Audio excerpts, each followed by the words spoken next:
depuis 2014, création de la marque, beaucoup de collaborations, des artisans indépendants, ultra spécialisés dans un savoir-faire bien spécifique. Moi, je travaille pour plusieurs domaines, essentiellement pour le domaine de l'architecture d'intérieur. Et j'aime aussi travailler pour des domaines complètement différents, comme le domaine du luxe. Je suis diplômée des Beaux-Arts de Paris, où j'ai étudié pendant 5 ans le dessin. Et en parallèle de cette formation-là de dessin, j'ai développé une pratique en tant que plasticienne, où là, j'ai travaillé avec des matériaux comme le plâtre. Nous, on a appris de leur savoir-faire, et puis eux, ils ont appris aussi de nos savoir-faire propres à notre monde automobile.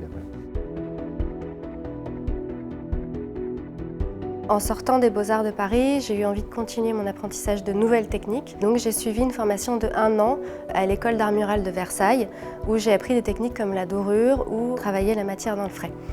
C'est un enduit qui a été utilisé beaucoup depuis l'Antiquité pour l'art mural. Et donc c'est un enduit que je viens graver et qui vient sécher au fur et à mesure où je viens de travailler.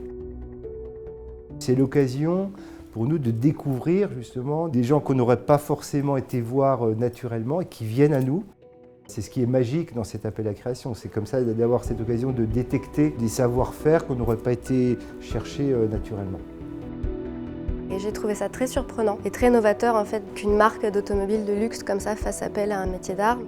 Ça m'a tout de suite beaucoup inspirée puisque moi je travaille beaucoup sur le mouvement, le souffle. Ça me semblait tout de suite très logique de transmettre un petit peu cette dynamique et ce mouvement avec la synergie qu'on a quand on est dans une voiture. Donc tout de suite j'ai été très inspirée. La première étape c'était d'imaginer un intérieur notamment pour recouvrir une partie de la portière. Et donc quand j'ai vu cette forme, tout de suite j'ai imaginé que c'était comme une aile en fait. J'ai tout de suite été très séduite par la forme du support en lui-même.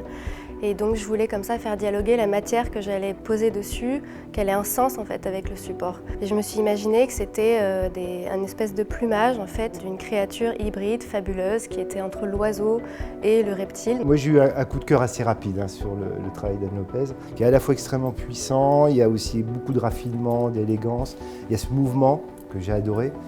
Il y a le travail aussi de l'accroche de lumière qui est vraiment intéressante avec ces zones qui brillent un petit peu plus, des zones un petit peu plus dans l'ombre, les petites touches de doré qui venaient ramener comme ça cette lumière dans ce travail de noir, on va dire, avec les différentes prises de lumière.